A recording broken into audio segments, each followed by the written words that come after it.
মৰমৰ ছাত্ৰ ছাত্ৰীসকল, তোমালোক আঁতৰিলৈ প্ৰীতি আৰু শুভেচ্ছা জনাই আজিৰ ভীম বকাসুৰৰ যুদ্ধ পাঠটি ভাৱাৰ্থ লিখা হৰিণাৰ মাংসই বৰি এই প্ৰশ্নটি উত্তৰ কৰিবলৈ আগবাঢ়িছোঁ। আশা কৰিছোঁ সকলোৱে আঁকোৱালি ল'বা।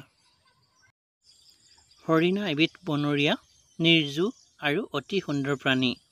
ই মানুহৰ একো ক্ষতি নকৰে।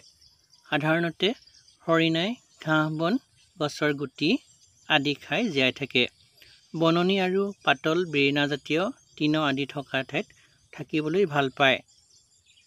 হৰিণাৰ মাংস অতি সোৱাদযুক্ত হোৱাৰ বাবে বাঘ, সিংহ, মানুহ আদিয়ে নানান কৌশল অৱলম্বন কৰি ইয়াক চিকাৰ কৰে। কিন্তু অতি বেগাই দৌৰিব পৰা হেতুকে ইহঁতক সহজে ধৰিব নোৱাৰে যদিও হৰিণাই নিৰাপদে জীৱন ধাৰণ কৰিব নোৱাৰে। একেদৰে সমাজত বহুতো নিৰীহ লোক আছে যিবোৰৰ নিজৰ সম্পত্তিখিনিয়েই তেওঁলোকৰ বিপদৰ কাৰণ হ'ব পাৰে।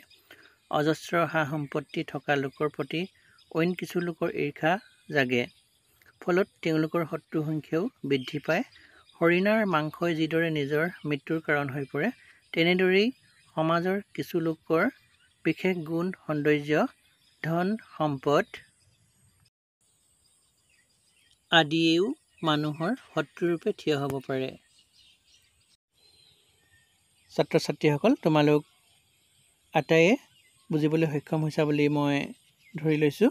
চেষ্টা কৰিবা, নিশ্চয় পাৰিবা, আগুৱাই যাবা। ভিডিঅ'টি আৰু দীঘলীয়া নকৰোঁ। পুনৰ নতুন এটি ভিডিঅ'ৰ জৰিয়তে সকলোকে লগ পাম। আজিলৈ সামৰিছোঁ। ধন্যবাদ।